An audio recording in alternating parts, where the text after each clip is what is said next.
All right, Kids Club, it's me, Miss Emma. Today we're going to talk about color mixing. In a few minutes, I'm going to put what I'm talking about into practice. But first, I'm going to show you some slides.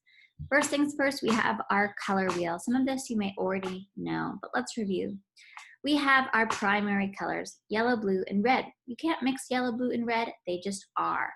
However, you can mix yellow and red to get orange. You can mix red and blue to get purple. You can mix yellow and blue to get green. Orange, green, and purple are called our secondary colors. Then we get our tertiary colors. If we mix orange and yellow, we get yellow-orange.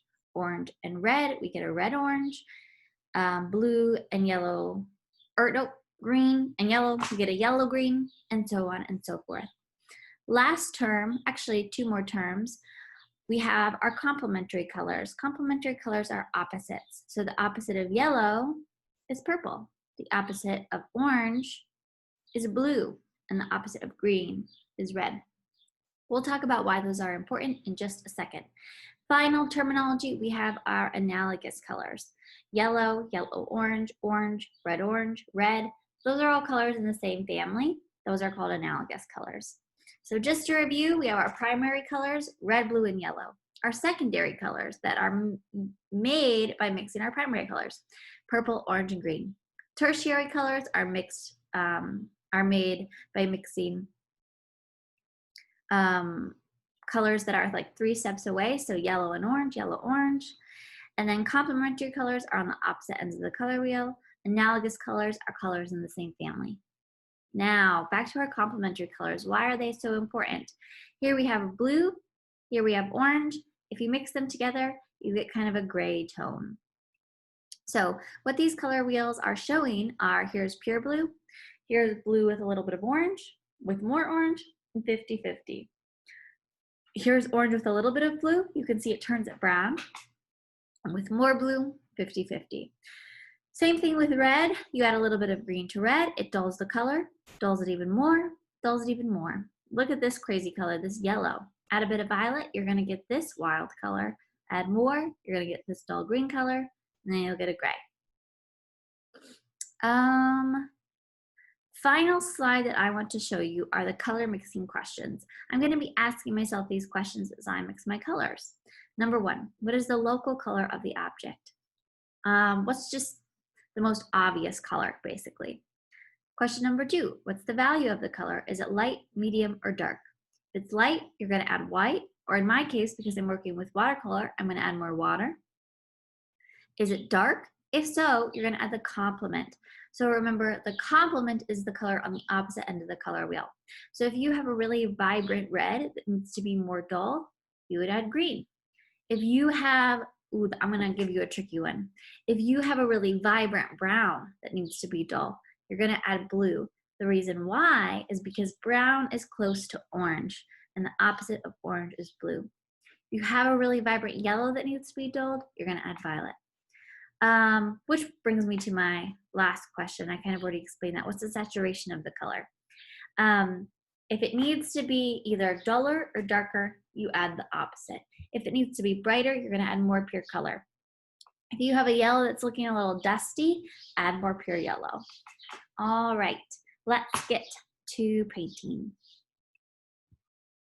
All right, Kids Club, now let's actually mix some colors. So I'm going to be mixing this color. This is a paint swatch that I got for free from Lowe's. They're great for color mixing practice. And I'm gonna first ask myself, what is this color? If I had to name it, what is it? And I would say it's orange. So I'm gonna start a pile of orange, and I'm gonna test it.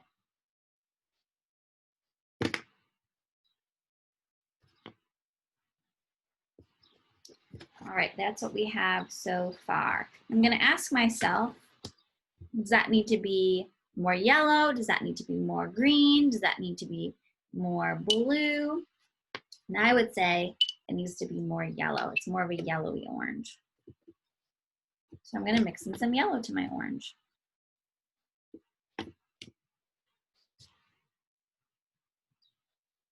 All right, let's test that, see if it's any closer. You can see with my watercolor brush, when I get kind of a pile of color, I dab it on my paper towel, and then I can use my brush to suck up the excess color. Get nice flat color comparison. Wow, that's looking pretty good. We've got a nice yellowy orange going. The next question I'm going to ask myself is my color practice too light or too dark? I would say, I wonder if you all agree, that it's too light. So I'm going to make a more potent version of this color, adding more yellow and more orange.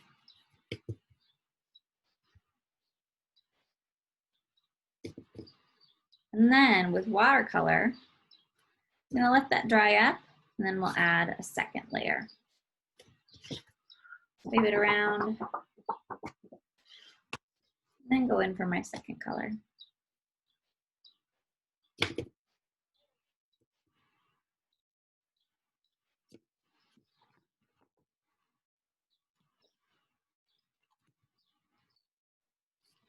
Kind of letting that color run down a bit instead of sucking it up with my paintbrush.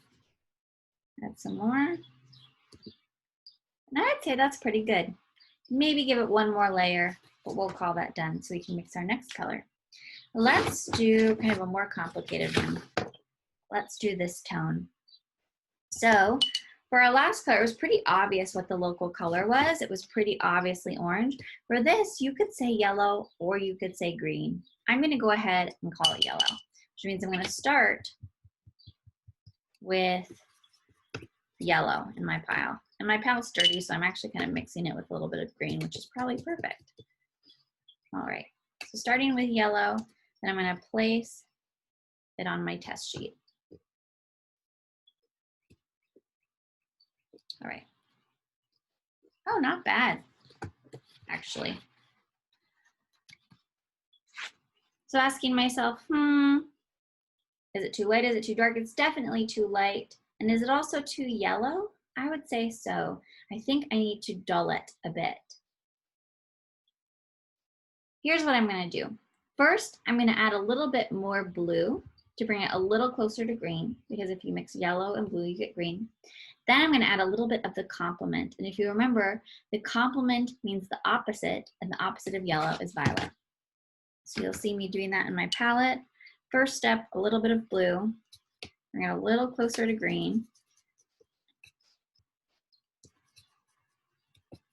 More yellow in there. A little bit of violet to dull it. You'd think it would make it look really purple, but it won't unless you add too much. It's just going to make it a duller color.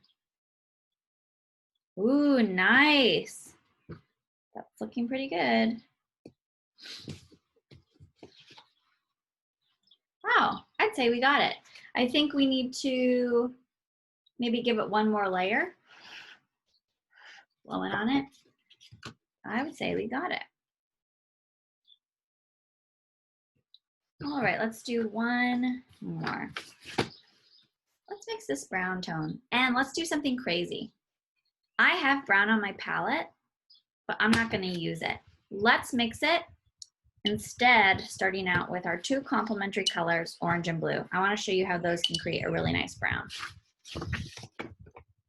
All right, so I'm going to create this brown starting with orange and blue. You got to experiment with how much orange you add and how much blue you add to get that nice brown. Let's test where we are so far. See? Look at that brown. That's just with orange and blue mixed together. That's it. Now let's compare it. I would say that brown is looking a little too bright, a little too vibrant, and also a little too orangish. I think we need to add some more blue, which will both darken it and dull it. Let's test it. Maybe went too far. Let's see. Suck up the excess water. Yeah, I think we added a little bit too much blue, although it's getting close. So I'm going to go back to my orange, add a little bit more orange. Looking pretty good.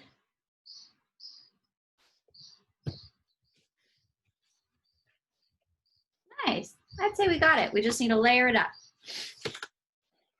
I can layer to darken my watercolors, or I can just add more pure color. If I keep adding more pure orange and more pure blue and less water, I'm going to get a pretty dark tone. As per usual, think one more layer and we'll be there. I'm impatient. I don't want to wait for it to dry.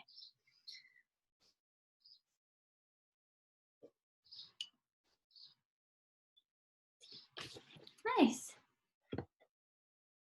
All right, Kids Club, so there's a quick lesson on color mixing. You can always email me if you have questions. Thanks for watching.